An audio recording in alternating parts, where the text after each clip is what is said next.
हर रोज एक नई कहानी देखने के लिए चैनल को सब्सक्राइब करें और बेल आइकन दबाना ना भूलें। सुमन किचन में काम कर रही थी। तभी सुमन की बहू रिंकी आती है और अपनी सासू माँ से कहती है, माँ जी, आज क्या बना रहे हो आप खाने में? वही जो रोज बनता है, रोटी सब्जी। और क्या बनाती, वो भी सुबह के समय। मैं तो बस दही बल्ले ही खाऊंगी माँ जी। हाँ क्यों नहीं, सुबह सुबह तो तेरी लिस्ट शुरू हो जाती है, ये खाना है वो खाना है। रिंकी को दही बल्ले बहुत पसंद थे, लेकिन उसकी सास कंजूस थी जो कि फिजूल खर्चा ना हो इस बात पर ज्यादा ध्यान देती। लेकिन रिंकी या तो अपने पति रोहित से दही बल्ले पापड़ी मंगवाया करती या फिर दही में पापड़ी डालकर खा लिया करती। रिंकी का आज तो दही बल्ले खाने का मन था, लेकिन रिंकी जब अपनी सास सुमन से ये बात कहने जाती है तो सुमन का जवाब होता है, बहू, खाने के अलावा भी और कई काम होते हैं, वो ही कर लिया कर। और सर्दी में दही कौन खाता है, सर्दी जुकाम हो जाएगा। माँ जी नहीं होता है, मैं रोज ही खाती हूँ। उन्हें कहती हूँ तो वो लगा लेते हैं, लेकिन आज उनके पास पैसे नहीं हैं, तो क्या घर में बना लूँ दही भल्ले? कोई जरूरत नहीं है बनाने की, मुझे फिजूल खर्ची बिल्कुल भी पसंद नहीं है। लेकिन माँ जी, अगर आप मेरी पसंद का खाना नहीं बना सकती तो रात में रोहित जी के पसंद के छोले चावल नहीं बनेंगे। मुझसे ज्यादा जुबान चलाने की जरूरत नहीं है, समझी तू बहू? रिंकी को उसकी पसंद के दही बल्ले नहीं मिलते, लेकिन उसकी सास अपने बेटे रोहित के पसंद के छोले चावल बनाकर हॉल में बैठकर टीवी देखने लग जाती है।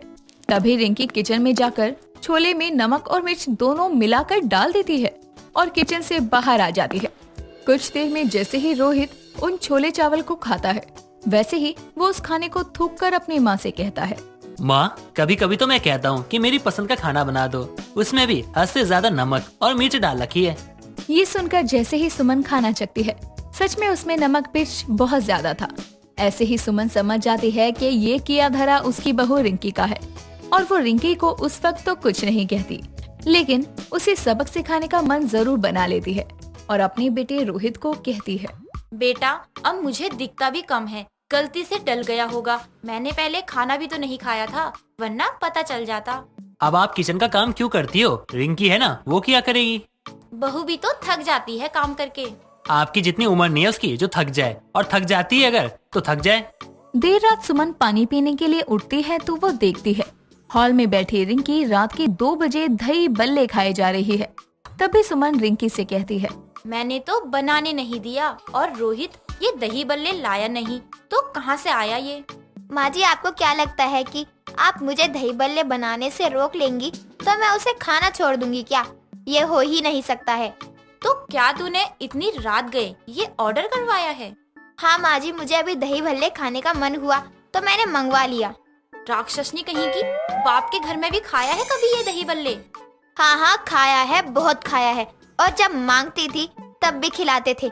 आपकी तरह थोड़े ही कंजूस है मेरे घर वाले। इस बात को लेकर रात के 2 बजे दोनों सास बहू में बहुत कलेश होता है और अगली सुबह सुमन के घर कांता का आना होता है, जो सुमन से आते ही कहती है, सुमन, रात में तेरे घर से आवाजें आ रही थी लड़ने झगड़ने की।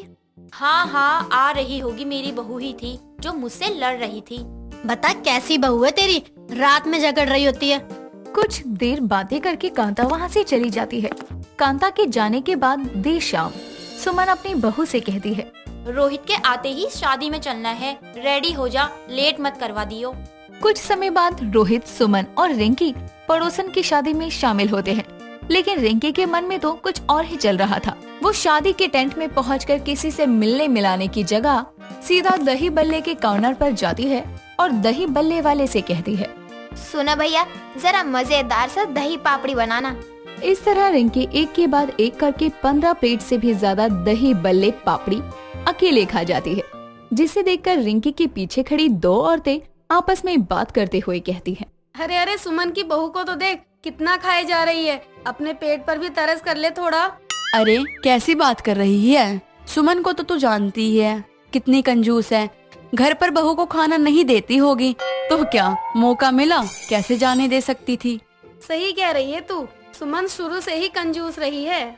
लेकिन असली मजा तो तब आता है जब स्टेज पर अनाउंसमेंट होती है, आज की सबसे ज्यादा, वो भी कम समय में दही भल्ले पापड़ी खाकर सीक्रेट विनर बनती है रिंकी जी। ये सुनकर रिंकी खुशी से वहीं अपने दोनों हाथों को ऊपर करके हिलते हुए सभी को बताना चाहती है कि वो विनर है। ये देखकर सुमन रिंकी के पास जाती है और अपनी बहू से कहती है, अब तूने कौन सा नया ड्रामा शुरू किया है खाने का, जो ये तुझे सबके सामने विनर बना रहे हैं? माँ तो बनाने दो ना, इतना अच्छा मौका मिला है। किया क्या है पहले तो ये बता। किया तो मैंने कुछ नहीं है, मुझे तो खुद समझ नहीं आया इनका कॉन्सेप्ट क्या था और मैं कैसे विनर हो गई। खाया क्या बहू ये तो बता। माँ जी, ज्यादा कुछ खाने नहीं दिया इन लोगों ने। 4 प्लेट टिक्की, 2 प्लेट चाउमीन, 15 प्लेट दही भल्ले, रोल, सांबर, डोसा, बस माँ जी यही खाया है अब तक तो। बस? और ये बस है? तेरा पेट है बहू या कुआ? इतना खाकर भी कह रही है बस इतना ही खाया। सुमन समझ जाती है कि उसकी बहू को खाने की वजह से विनर बनाया गया है और अब उसकी बेइज्जती होने वाली है, तो वो वहाँ से जाने लगती है। तभी स्टेज पर सुमन को बुलाया जाता है और ये देखकर सब अगले दिन सुमन का मजाक बनाते हैं। कांता सुमन के घर आती है और सुमन से कहती है, सुमन, तेरी बहू ने तो कल कमाल ही कर दिया। क्या धाप धाप कर खाया है, पूरे मोहल्ले में तेरी बहू के ही चर्चे हो रहे हैं। चुप कर तू कांता, तू भी जले पर नमक छिड़कने आई है। मैंने क्या बोल दिया? मैं तो वही बोल रही हूँ जो सारा मोहल्ला बोल रहा है। मेरी बहू ने तो मेरी नाक कटवा दी। सारी औरतें मुझ पर हंस कर गई हैं शादी में से। देखा था मैंने भी, और वो विमला की बहू भी कह रही थी कि तेरे बारे में कि तू कंजूस है, अपनी बहू रिंकी को खाने को कुछ नहीं देती। राम राम, इस औरत ने तो सच में मेरी नाक कटवा दी है। इधर रिंकी धाप कर दही बल्ले खा तो लेती है, लेकिन उसे जुकाम हो जाता है और वो खाना बनाने जैसे ही किचन में जाती है तो उसे छींके आने लगती है। तभी सुमन अपनी बहू से कहती है, हमें खाना खाना है, तेरी बीमारी नहीं। जाकर बिस्तर पकड़, खाने में कब से छींके जा रही है। माँ जी, न जाने मुझे क्या हो गया है। और सर्दी में दही खाएगी? मेरा मतलब है दही से नहाएगी तो सर्दी होगी ही ना। तूने कल दही खाया नहीं नहाया है तो बस फिर झेल अपना दुख दर्द। दही बल्ले खाने से रिंकी को जुकाम हो जाता है, जिससे उससे कुछ खाया पिया भी नहीं जा रहा था। ऐसे ही अगली सुबह सुमन रिंकी को डॉक्टर के पास लेकर जा रही थी।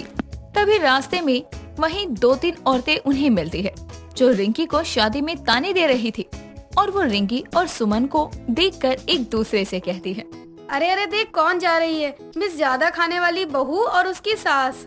हाँ, उस दिन तो इसने सच में खुद का मजाक बनवा लिया था, वो भी खाने के चक्कर में। भला इतना ज्यादा कोई खाता है क्या? इसे खाना नहीं, खाकर फटना कहते हैं। तभी ये सब सुनकर सुमन अपनी बहू रिंकी की साइड लेते हुए उन दोनों औरतों से कहती है, मेरी बहू जितना भी खाए, देख अपनी कमर और मेरी बहू की कमर, खा खा कर खुद फटने को हो रही है और मेरी बहू के बारे में जो मन आ रहा है वो बोले जा रही है। रिंकी भी अपनी सास सुमन को लड़ते देखकर खुद की गलती मानते हुए ज्यादा खाने वाली अपनी आदत को छोड़ने का फैसला लेती है, क्योंकि उसकी वजह से उसके घर वालों को काफी बदनामी का सामना करना पड़ा था। दोस्तों, अगर आपको ये कहानी पसंद आई तो इसे लाइक करें, शेयर करें और कमेंट करके बताएं कि कहानी में आपको सबसे अच्छा क्या लगा।